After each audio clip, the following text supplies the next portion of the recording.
Harpen's conscience, already separated from his body, floated through the seemingly empty, endless void. A figure, almost exactly like him, drifted past, coming from the place he was going to. Then Harpen arrived, joining a long line of Elensi, dozens long, all like him, with some minor differences between them, but they were all him. Grey was doing all he could, mixing ointments, using his potions, asking townsfolk for assistance, calling for anyone to help. Dina was running through the nearby streets, searching for a cleric, when she met a lady in all black robes. Dina and the hooded lady returned, for she was a cleric, and they both kneeled beside the crystal body. Grey was becoming desperate, his mind racing for answers, but not meeting any. Then, something clicked. Elensi are elemental creatures, and he was using fire magic in his final fight, pyromancy. A stretch, but that may be enough to give him a spark, a chance at life. Grey pulled a deck of matches from his side satchel, lit one and held it under the left open hand of Harpen's body. The light from the match glistened and shone, refracting through the thick crystal. Then the match snuffed out. The glow in his palms, however, remained. The fire faintly spread, like pulsing veins, towards the centre of his shattered chest. Grey, seeing this, ordered the lady in black to gently start adding fire to the wound in his chest, trying to cauterize it, or just to give power to this unstudied elemental creature. Her spell seemed not to radiate heat, or light even, but on contact with the crystal it burst into a true flame, just to be absorbed by it a second later. The thumping in Marken's head was loud. He took a shuddering breath. Grey did not know this, but Marken was not new to this body. Marken placed one large crystal hand on the ground beside him and pushed himself up, not fully present in the moment. Grey, taken aback by his sudden revival, sank back on his heels, shocked and slightly confused. This man in front of him was not Harpen. Why? He could not quite place it, but something about him was not right. A stubby man, 3 foot tall, 4 at most, waddled his way forward, his large armoured beasts following in his wake. The small gathering around the 3 non-locals split in an instant into 2 larger groups. Haughty with the utmost air of pride, the small man spoke, adjusting his monocle once again. "You are meant to have died, but you lived. Congratulations. Now leave you like your political scum of a friend did." He flicked his old cane at the 3 of them, and the crowd dispersed, not wanting to get involved. 2 of the creatures behind the man lifted their frills and started bearing down on the 3 of them. Together, Dina and Grey helped in lifting Marken to his feet. The 3 of them stumbled out of the nearest gate. There they met Lord Smythe, watching from the edge of the woods. Marken thanked him and straightened up, supporting himself on his own legs. Worried about pursuit, the 4 of them made their way into the woods, silently, the familiar rhythm of their gait unusual, two new voices joining. Marken was not the talking kind, much unlike Harpen, who would tell many a tall tale on the road. At the highest noon, the four stopped, unpacking rations and water skins. Lord Smythe asked Marken how he was feeling, and for a recounting of the day he had been separated for as he started his meal. Marken seemed confused at first, at the mention of the name Harpen. After some more questioning, he seemed not to recollect any of his countless tales, or his travel with his friends. He did have memory of a few glimpses, fights where flames were rampant. The group, confused, packed up their goods and made haste towards the first clearing marked on their path. In the 5 hours that it took them to get there, they talked much with Harpen. He did not give much information, but it was certain that this was not the same man they started their travel with. He seemed more of a military person rather than a merchant, focused, precise, factual, and tactical. He was not to be messed with, but he was also kind. Once you got past his strong guard. The next town, Second Winter, lay nestled in the shallow hills, large red pillars of granite breaking the calm rolling grass. The grass crunched beneath the feet of the travellers, and even the soft earth crumpled beneath the large, heavy feet of Marken.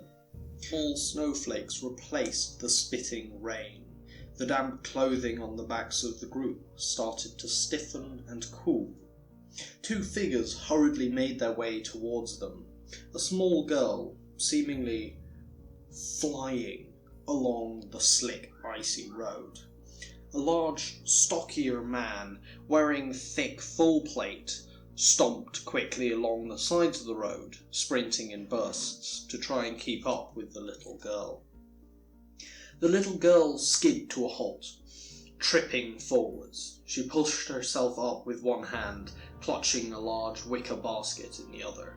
She smiled, her tongue poking at the gaps in her teeth. She brandished, happily, joyfully, a flourish of thick woolen gloves and socks. Do you want to buy some socks and gloves, please? Sure, I will have a pair. Fingerless, if you have any, Smythe said, grinning. She grinned a wide smile back and started rummaging through the basket. Returning a few of the gloves scattered over the layer of snow, the larger man saluted, fingers to cheekbone, as it was traditional in these areas. Sirs, madam, this is the town of Second Winter. Here we have a mayor. Sirs are his area. I always get his name wrong. Zarkazi. Do not interfere with our issues, they are our own, and I think I remember you. You are a politician, so don't try and meddle here. But, of course, you may travel through. This is up to you. You may stay in the inns here, too. And you can buy socks. Yes, you may purchase items here. Thank you for your information. Lord Smythe nodded his thanks and asked for the location of the nearest inn. They spent the afternoon watching the ice skaters perform outside the town hall, wandering the frozen streets, and playing cards in the tavern. Lord Smythe played a long, drawn-out, complex game of dragon chess with a small kobold man in a black suit. He turned out to be the town mayor and had married the owner of a local orphanage. The day drew to a close, and the group huddled together in the back of the inn by the large fireplace. A tall Takoi woman walked out of the kitchen and brought their dinner, a nice hot goat stew and large pieces of bread to be dipped in it. The Takoi lady held one large platter, each laden with food, one in each of her 4 hands, and balanced a large kettle of tea between her left wrists. They chatted as they ate, and stayed up much after the bar had been closed. Lord Smythe watched curiously as the owner, who also served as the barman, started locking up the building. He closed the heavy double shutters, diverted the smoke into a series of heat tunnels in the rafters, and then closed and locked the wooden door. Then he pulled an old wrinkled envelope from the back pocket of his leather trousers. He laid this envelope on the ground in front of the door and pushed it under the thick oak door with his foot. Once the barman, Hendricks, had retired to his room, Rambutan Smythe quickly got up and walked to the door. Using his letter-opening knife, he pulled the envelope back. He opened it. It was unsealed, and inside he found a large replicant key, one that matched the inn door. Intrigued, he placed it back in the envelope and slid it carefully back under the door with his foot. "Well, let's get to bed. We will leave tomorrow." Smythe held out a hand to assist Dina up to her feet. She glanced at Gray for a split second and then got up. Smythe lifted an eyebrow, a small smile touching his eyes. Gray, unawares, made his way upstairs and picked a bed. Everyone else followed him. Dina did not sleep much that night. Until halfway through, she noticed something. The creak of a heavy door. Smythe, who had been reading late and was sleeping uneasy since, woke too. The both of them glanced over and arose, making their way towards the hall. Without them noticing, Marken rose and followed. They arrived at the base of the stairs and saw her.